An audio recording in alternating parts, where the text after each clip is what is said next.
On April 10th, 2026, at 7:53 p.m. Eastern Time, somewhere above the Pacific Ocean, 4 humans will attempt something no one in history has ever endured at this speed and survived. At the exact moment of entry interface, when Orion first meets the outer edge of Earth's atmosphere, the spacecraft Integrity will be traveling around 38,000 kilometers per hour. Read that again, 38,000 kilometers per hour. For comparison, a commercial jet cruises at about 900 kilometers per hour. A sniper bullet travels near 3,500 kilometers per hour.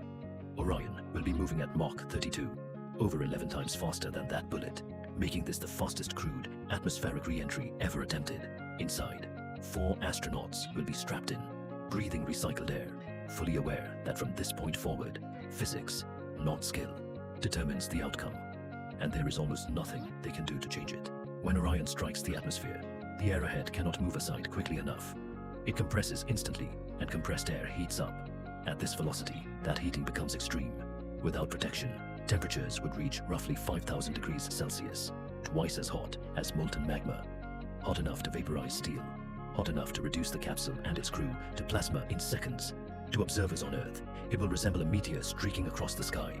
Beautiful from afar, fatal if anything fails.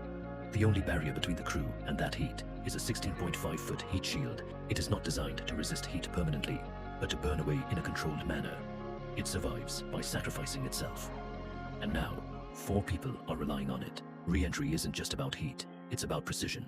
If Orion enters too shallow, it will skip off the atmosphere and back into space. The crew would remain in orbit until oxygen runs out. If the angle is too steep, the forces become overwhelming. The safe entry corridor is incredibly narrow. For several minutes, 4 astronauts will be completely cut off, encased in fire, descending at hypersonic speed toward an ocean still out of sight. The landing zone lies in the Pacific Ocean, roughly 100 kilometers off San Diego. Missing it is not an option. If Orion overshoots or falls short, it could land on solid ground. Even after parachutes deploy, the impact forces on land would be devastating. A sequence of 11 parachutes must deploy perfectly. If even one main parachute fails, the consequences are severe enough that they are rarely described in detail. On April 9th, the astronauts spent their final full day in space preparing.